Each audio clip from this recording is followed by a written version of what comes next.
Mark thought he had the perfect marriage, until he discovered his wife, Sarah, was cheating on him with a younger man.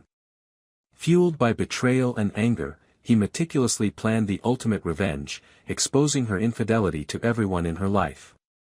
But as his calculated plan unfolded, Mark couldn't foresee the devastating consequences of his actions. What begins as a story of retribution takes a tragic turn, forcing Mark to confront the true cost of his revenge. In the end, justice isn't always sweet, and some scars never heal. I never thought the day would come when I'd find myself questioning everything about my marriage. I used to be the guy who believed in loyalty, in trust, in the kind of love that could weather any storm. Sarah and I had built a life together, one I thought was solid, unshakable. Looking back now, I realize how blind I was. Or maybe I just didn't want to see the cracks forming beneath the surface. It all started with little things. She was always late coming home from work, saying she had last-minute meetings or deadlines. Her phone, which she used to leave lying around the house, was suddenly glued to her side, face down on the table. When it buzzed, she'd pick it up so fast it made me suspicious. And then there were the excuses, the too perfect explanations for why she couldn't spend time with me, why she was always too tired or too stressed to connect like we used to. At first, I tried to rationalize it. She'd recently gotten a promotion at work, and I told myself that maybe she was just under more pressure than usual. I gave her the benefit of the doubt, like any good husband would. But the nagging feeling in my gut wouldn't go away. I started noticing patterns. Friday nights, when I thought she was working late, she'd come home smelling faintly of cologne, one that wasn't mine. Her wardrobe changed too, more revealing dresses and expensive lingerie I'd never seen her wear for me. She claimed it was all for self-care, a way to boost her confidence. I wanted to believe her.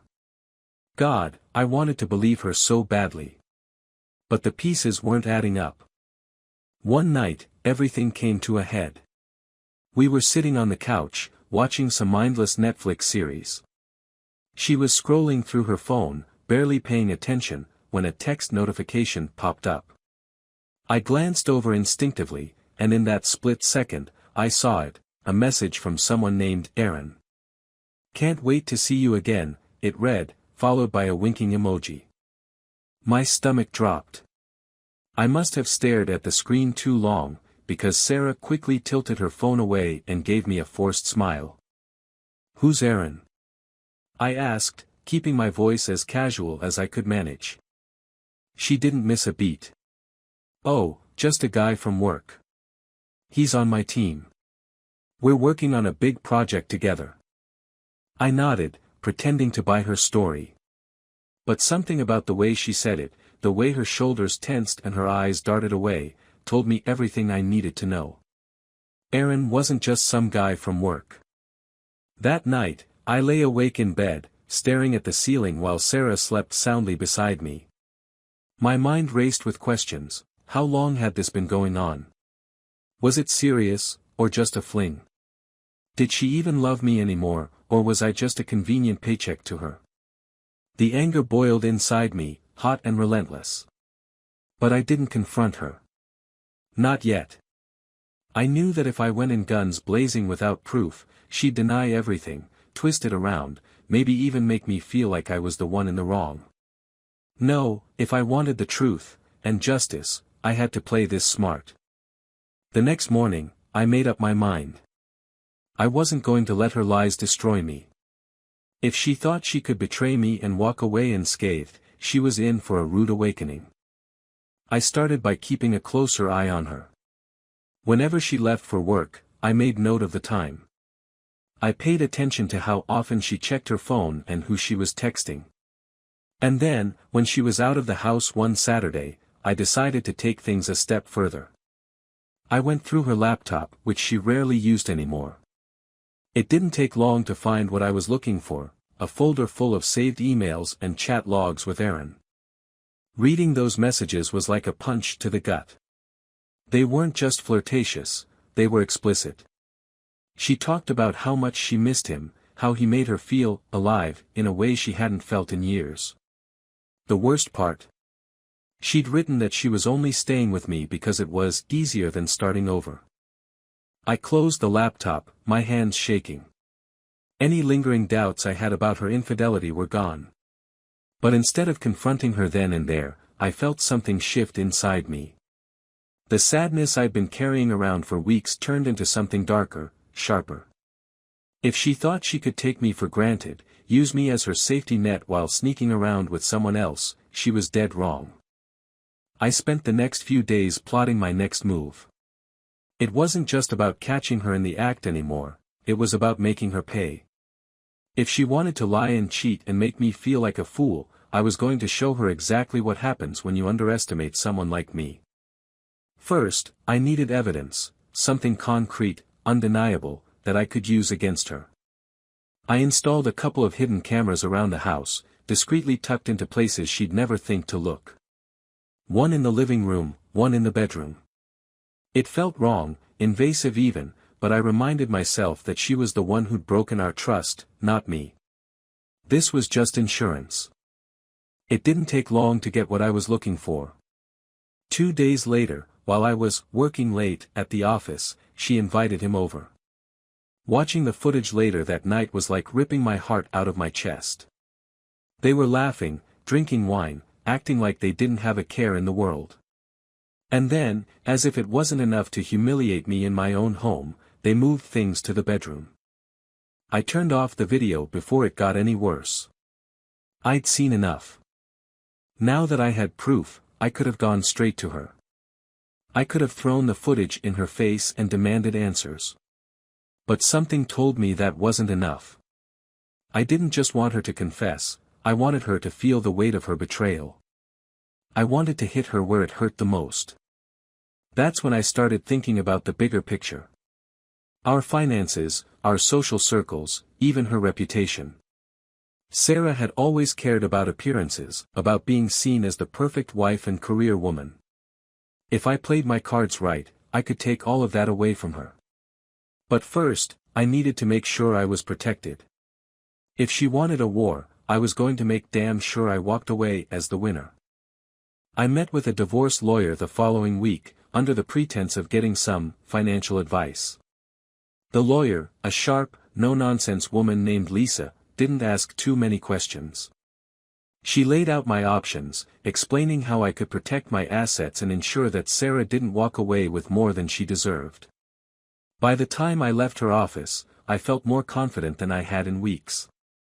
I had a plan, and for the first time, I felt like I was back in control. All I had to do now was wait for the right moment to strike. The hardest part of having a plan is pretending everything is normal while you're waiting to execute it. Every day with Sarah became a performance. I smiled when she talked about her busy schedule, nodded along as she complained about her stressful job, and kissed her goodnight, all while knowing what she was really up to. The facade wasn't just exhausting, it was infuriating. But I reminded myself that patience was the key to pulling this off. If I confronted her too soon, she'd just lie her way out of it. I needed her to dig her own grave. A week after meeting with the divorce lawyer, I started setting the wheels in motion. The first thing I did was quietly drain our joint savings account. Sarah and I had always been careful with money, and over the years, we built up a decent nest egg. What she didn't know was that I had my own separate account, a safety net I'd been contributing to since before we got married. At first, it was just for emergencies, but now it was my way out. I started transferring small amounts from our joint account into my personal one, just a couple $100s at a time, so she wouldn't notice. Over the course of a month, I moved close to 20 grand.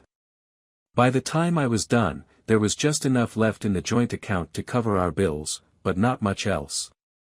If she noticed, she didn't say anything. I guess she was too busy sneaking around with Aaron to pay attention to the finances. While I was securing the money, I also started gathering intel on Sarah's lover. I didn't know much about Aaron at first, just his name and that he worked with her. But thanks to the magic of social media, I quickly learned more than I ever wanted to know. Aaron was younger than me, maybe 30, with a cocky smile and a gym rat physique. His Instagram was full of shirtless selfies and pictures of him partying with his equally douchey friends. He drove a flashy car, lived in a downtown apartment, and worked in marketing. The guy screamed, midlife crisis fantasy. What made me angriest, though, was how public he was about the affair. He didn't post anything outright incriminating, but there were hints. A blurry photo of a wine glass that looked suspiciously like the ones we owned. A caption about spending time with someone special. And then there were the likes and comments, Sarah's name popping up far too often on his posts, always with a little heart emoji or some flirty remark. It was all so brazen, so careless. Did they think I wouldn't notice?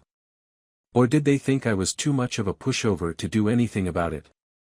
Either way, their arrogance was going to be their downfall. The next part of my plan required precision.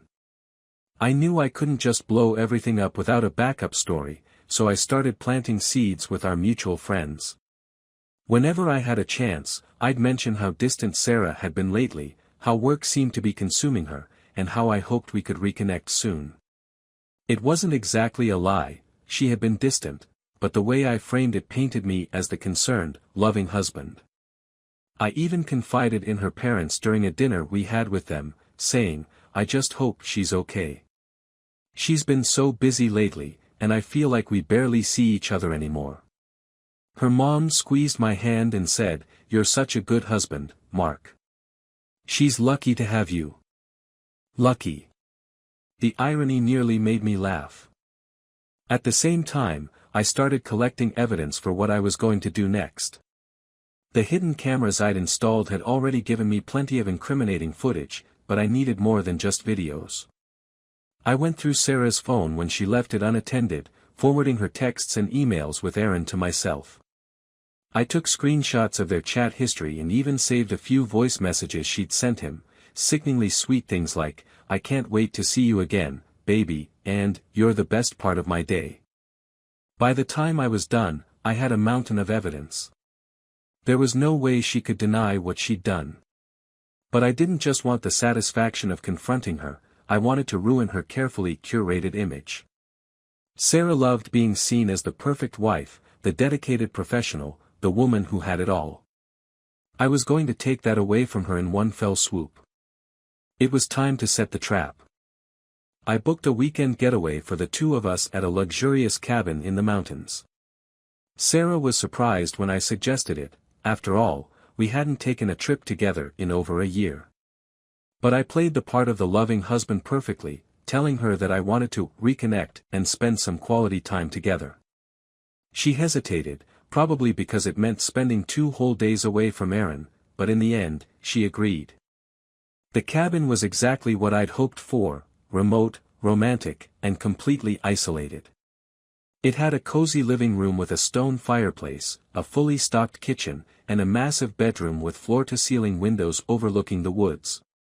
Sarah seemed impressed when we arrived, her guard down for the first time in weeks. This is beautiful, she said, running her hand along the edge of the kitchen counter. I can't believe you planned all this. I just want us to get back to where we used to be, I replied, giving her my most earnest smile. Inside, I was counting the minutes until my plan would come together. The first night was all about setting the mood. I cooked her favorite dinner, steak, mashed potatoes, and roasted asparagus, and opened a bottle of wine we'd been saving for a special occasion. She seemed to relax as the night went on, laughing at my jokes and even leaning into me as we sat by the fire. For a brief moment, I almost forgot why we were there. But then I remembered the texts, the lies, and the footage of her with Aaron, and the anger came rushing back. After dinner, she went to bed early, saying the wine had made her sleepy. I stayed up, pretending to clean up, but really, I was finalizing the last piece of my plan. Using the cabin's Wi-Fi, I scheduled an email to go out to a carefully curated list of recipients, Sarah's parents, her siblings, her best friends, and even her boss. The email included screenshots of her messages with Aaron, excerpts from their conversations, and a polite note from me explaining that I could no longer continue our marriage due to her infidelity. I attached a few clips from the hidden cameras for good measure, not too explicit, but enough to get the point across. The email was set to send the following afternoon, just as we'd be getting ready to leave the cabin. I wanted to be there to see the fallout in real time. The next morning, Sarah woke up in a good mood, completely oblivious to what I had in store. She kissed me on the cheek and thanked me for planning the trip, saying it was exactly what we needed. I smiled back, knowing that by the end of the day, her life would never be the same. After breakfast, I told her I had a surprise for her. "Wait here," I said, grabbing my phone and heading into the bedroom. I pulled up one of the videos I'd recorded, the one where she and Aaron were on our bed, and hit play. The sound of their laughter and whispered sweet nothings made my blood boil, but I kept my composure. When I came back into the living room, Sarah was sipping her coffee, completely unaware. I handed her the phone and said, "Here. Watch this." She frowned, confused, but took the phone. As soon as she saw what was on the screen, her face went pale. For a moment, she didn't say anything. She just stared at the video, her hands trembling. "Mark, I can explain," she started, but I cut her off. "Save it," I said, my voice cold and even. "I don't want your excuses.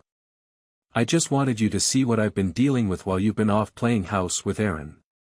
She opened her mouth to speak, but no words came out. Her face crumpled, and for the first time in weeks, I saw real fear in her eyes. But this was just the beginning. The storm was coming, and there was no way she could outrun it. Sarah stared at me, her face a mix of panic and confusion.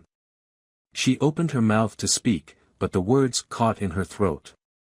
I leaned back in the chair across from her, keeping my expression as calm as possible, but inside, I was a hurricane of emotions. Anger. Satisfaction. A cold, bitter resolve.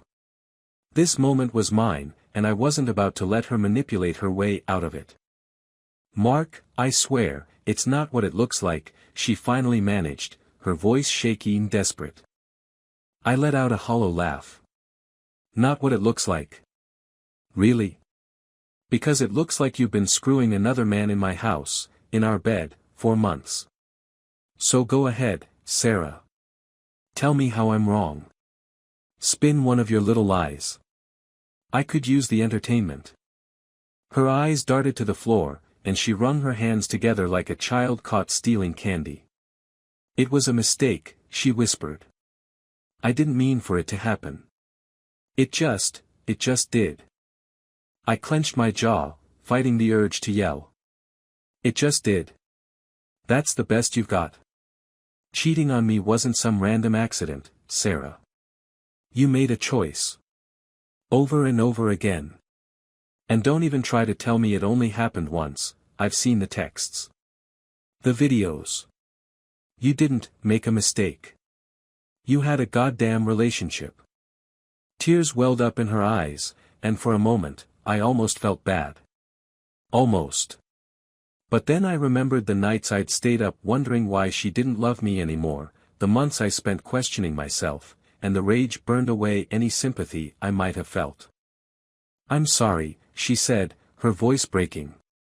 "I don't know what else to say. I never meant to hurt you." I leaned forward, resting my elbows on my knees, and stared her down. "You didn't mean to hurt me. You've been lying to my face for months, Sarah. You've been making a fool out of me while sneaking around with that." I paused, shaking my head. "You don't get to play the victim here." She wiped her eyes, her tears falling freely now. "It wasn't like that," she said softly. "I never stopped loving you, Mark. I was lonely. You were so busy with work, and I felt like we were drifting apart. Aaron was he was a distraction. He didn't mean anything." I laughed bitterly. "A distraction? That's what you're calling it? You tore our marriage apart for a distraction?" Her lips quivered, and she reached out to touch my hand, but I pulled away before she could. I wasn't about to let her soften me with empty gestures. Not now. Not after everything she'd done. Please, Mark, she pleaded. We can fix this. We can go to therapy, or counseling, or whatever it takes. I'll cut things off with Aaron. I'll do anything. Just don't throw everything we've built away. I stood up, towering over her as she sat there, small and broken. For a moment, I almost believed her. She sounded so sincere, so desperate. But then I remembered all the times she'd come home late, her hair tousled and her excuses rehearsed. I remembered the way she'd laughed with Aaron, the way she'd kissed him like I didn't exist. And I knew there was no going back. You already threw it away, I said, my voice cold and final. And now, you're going to deal with the consequences. Her eyes widened in alarm. What do you mean? She asked, her voice trembling. I smirked, pulling out my phone. Let me show you. I opened the email I'd drafted the night before and turned the screen toward her. Her face turned ghostly pale as she read the subject line, "The truth about Sarah." I watched as her eyes scanned the message, taking in the screenshots, the video clips, and the list of recipients, her parents, her siblings, her boss, her friends. Her hands shot up to cover her mouth, but she couldn't stop the horrified gasp that escaped her lips. No, she whispered, shaking her head. Mark, you can't. You can't send this. Oh, I can, I said, my voice dripping with satisfaction. And I will. In about an hour, unless you can come up with a damn good reason why I shouldn't. Tears streamed down her face as she stared at me, her chest rising and falling with shallow breaths. Please, she begged. Please don't do this. It'll ruin me. My job, my family, everything. I'll lose everything, Mark. I tilted my head, feigning sympathy. You mean like how you've been ruining me for months? How you've been lying to my face and making a mockery of our marriage? Tell me, Sarah, why should I care about what you lose? She sobbed openly now, her shoulders shaking as she tried to form words. I'll do anything, she choked out. Anything you want. Just please don't send it. I'm begging you. For a moment, I just stood there, watching her unravel. This was the woman who'd looked me in the eyes and told me she loved me while stabbing me in the back. And now she wanted mercy. Forgiveness. It was almost laughable. I don't think you understand, Sarah, I said, my voice steady. This isn't about what you want anymore. This is about me taking back my life. You had your fun, and now it's my turn. Her sobbing slowed, and she looked up at me with a mix of anger and despair. You're enjoying this, aren't you? She spat. You're getting off on humiliating me. I shrugged. Maybe I am. But you know what? I think I've earned it. She shook her head, her face twisting with fury. You're not a saint, Mark. You think this makes you better than me? You're just as petty and vindictive as I am. Maybe, I admitted. But the difference is, I didn't cheat. I didn't destroy our marriage. You did that all on your own. Her anger faded just as quickly as it had come, replaced by a crushing sense of defeat. She slumped back into her chair, her head in her hands.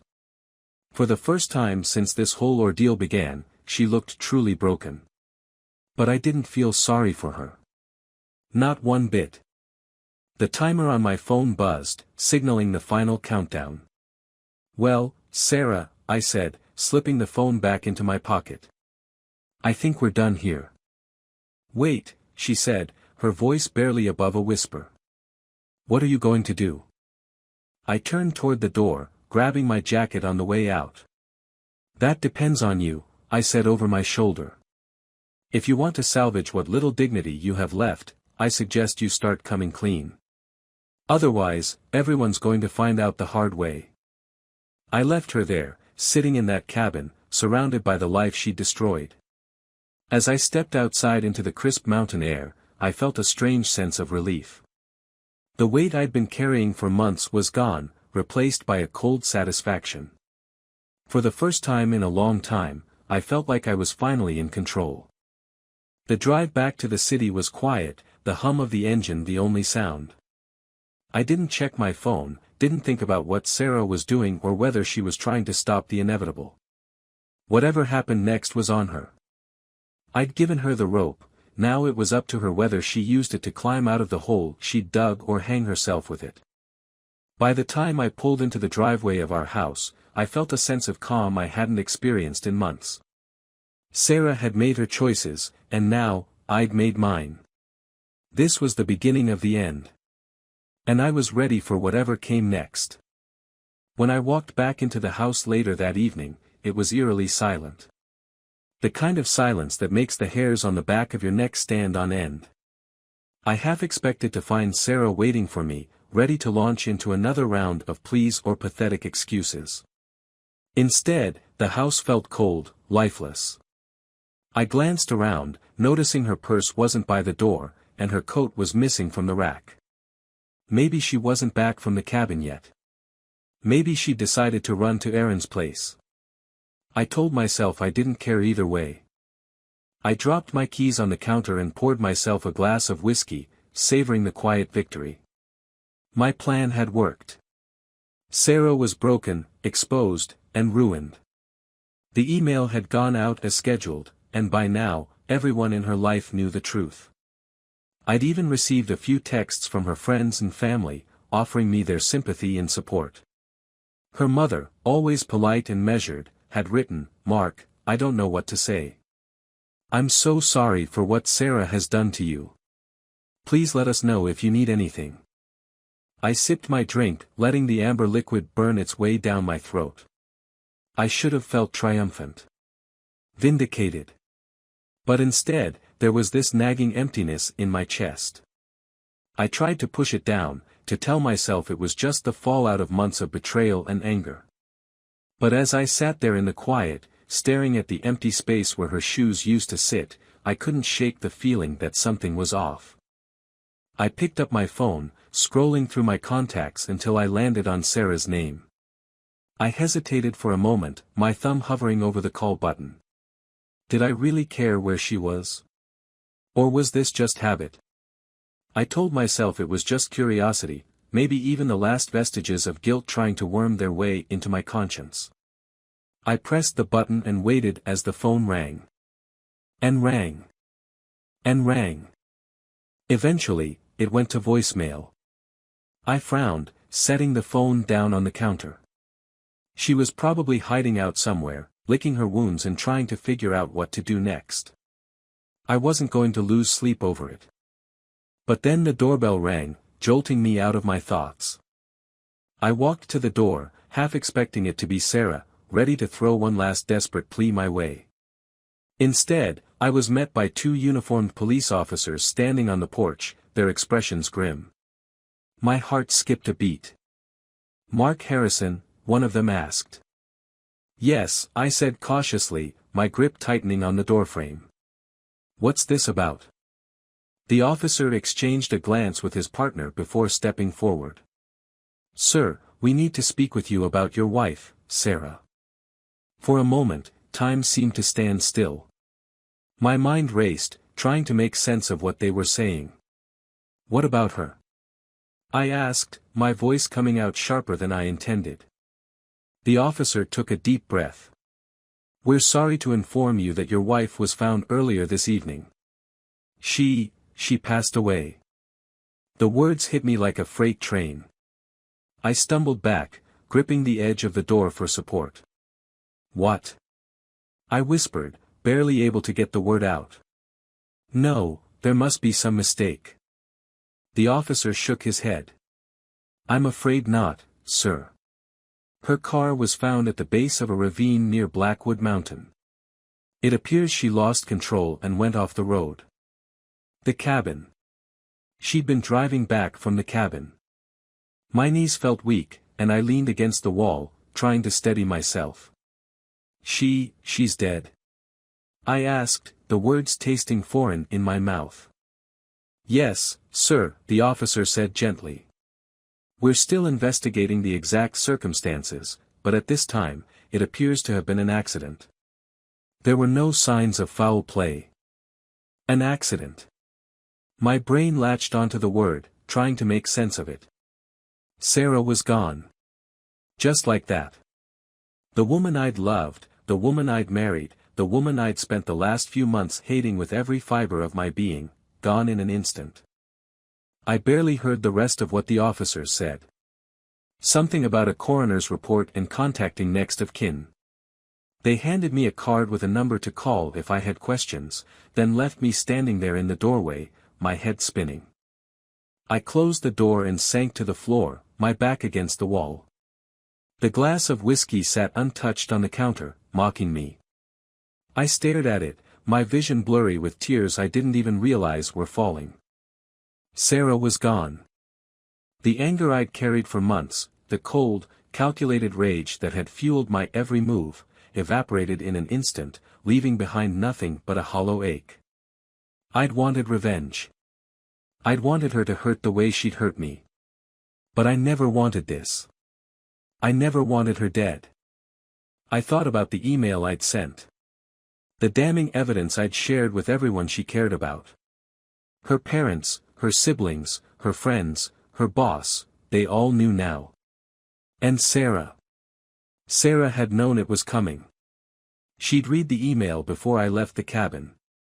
She knew her life was about to unravel. Had that been why she lost control of the car? Was she crying? Distracted? Or, had she done it on purpose? The thought hit me like a punch to the gut. What if this wasn't an accident? What if I'd pushed her too far? What if the humiliation, the shame, the guilt had been too much for her to bear? I buried my face in my hands, the weight of everything crashing down on me all at once. I thought revenge would bring me closure, but instead, it left me drowning in regret. I'd wanted her to suffer, but now I was the one suffering. The house felt emptier than it ever had before. The silence was deafening. For the first time in months, I let myself cry, not out of anger or frustration, but out of pure, unrelenting sorrow.